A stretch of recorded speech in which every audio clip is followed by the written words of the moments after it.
Hello everyone, I'm here in Parliament. It's just after 5 o'clock on Thursday. Votes actually finish early on a Thursday. We vote by 5 o'clock. On a Monday evening, we don't vote until 10 o'clock.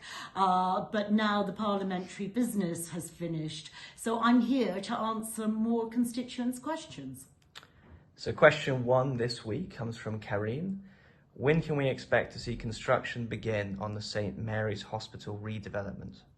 Well, that's a very important question, and I'm delighted to say that Imperial NHS Trust has been doing an awful lot of consultation with residents on the redevelopment. So I'd love you to give them your feedback, and actually attached to this newsletter there are their presentation slides, and also I've got a survey on St Mary's.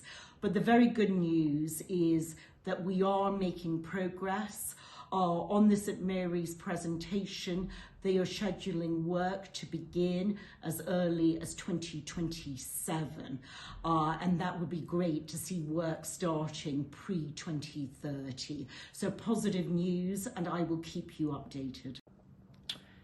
Question 2 comes from Nick. So he asks, in relation to your ministerial portfolio, with the second anniversary of the war in Ukraine coming up, can you give us an update on the Homes for Ukraine programme? Absolutely, and I know that Ukraine and Ukrainians are very, very close to the Kensington community. I'm delighted that we host the embassy, the consulate, the school and the community centre all round about Holland Park Avenue. We've now welcomed approximately 200,000 Ukrainians to the UK, and they've really settled in and they're making huge contributions to our society.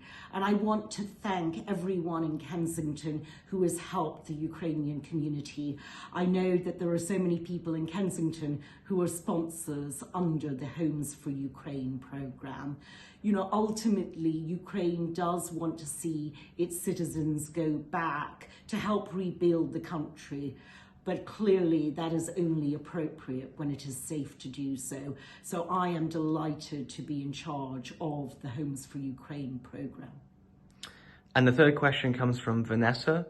Are the Labour Party still planning to remove the exemption on VAT for independent school fees?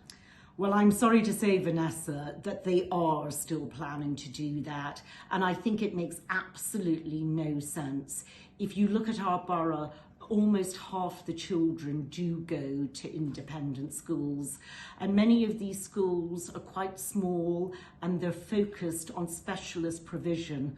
A lot of SEND children go to independent schools, and for those who don't know what SEND means, it is children who require special attention for their educational needs. I think that the consequence of the Labour Party proposal will be for a number of small independent schools to have to close.